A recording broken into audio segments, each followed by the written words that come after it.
Imagine a world where your identity is etched into your very skin, a world where no two individuals share the same biological blueprint. What if I told you that the intricate patterns on your fingertips not only define who you are but are also formed before you ever take your first breath? Today, we're diving deep into the world of friction-ridged skin, the very fabric of our identity, and exploring the mysterious process of its creation, morphogenesis.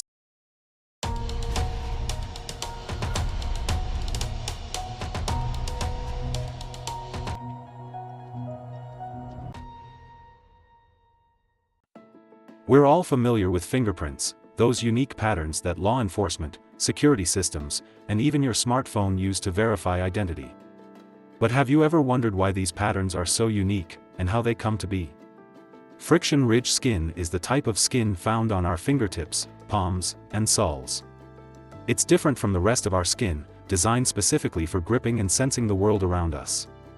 But what's fascinating is that the patterns of ridges and valleys you see on your fingertips were formed long before you were born, during the early stages of fetal development.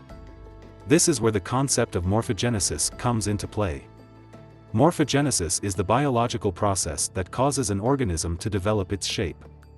In the case of friction-ridged skin, this process begins in the womb during the gestational period, and it's a fascinating timeline of events.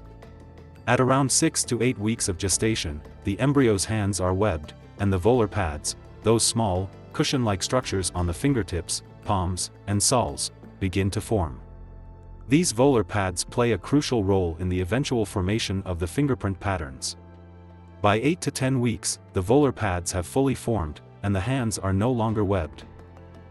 As the fetus continues to develop, between 10 and 12 weeks, the volar pads start to recede, and around the 13th week, the first skin ridges begin to appear. This is the beginning of the fingerprint pattern that will be unique to each individual. By the 21st week, the fingerprint pattern is fully complete. But that's not all. Gland formation on the palms and soles occurs, adding another layer of complexity to the friction-ridged skin. And by the 8th month of gestation, the fingernails have grown to reach the tips of the fingers, completing the development of the hands. So, what makes fingerprints so unique? Even though the general process of ridge formation is the same for everyone, the specific conditions under which these ridges form are never exactly the same. This means that no two people, not even identical twins, will have the same fingerprint patterns. It's these minute differences, the angles at which ridges meet, the way they split and form loops, that create the distinct identity of each individual. In fact, the chances of two people having the same fingerprint are so astronomically low, it's considered impossible. That's why fingerprints have been used for over a century as a reliable method of identification in forensic science. As technology evolves, so does our use of fingerprints. From advanced security systems to medical diagnostics, the potential applications are vast.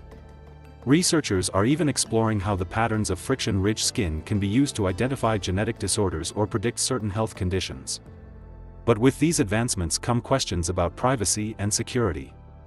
How do we balance the benefits of fingerprint technology with the need to protect our personal data? It's a conversation that's only just beginning. Friction-ridged skin is more than just a biological curiosity. It's a powerful reminder of the intricate processes that define who we are, both physically and technologically. So, the next time you unlock your phone with a touch or leave a fingerprint on a glass, remember, you're leaving behind a mark of your unique identity, one that was shaped long before you ever saw the light of day.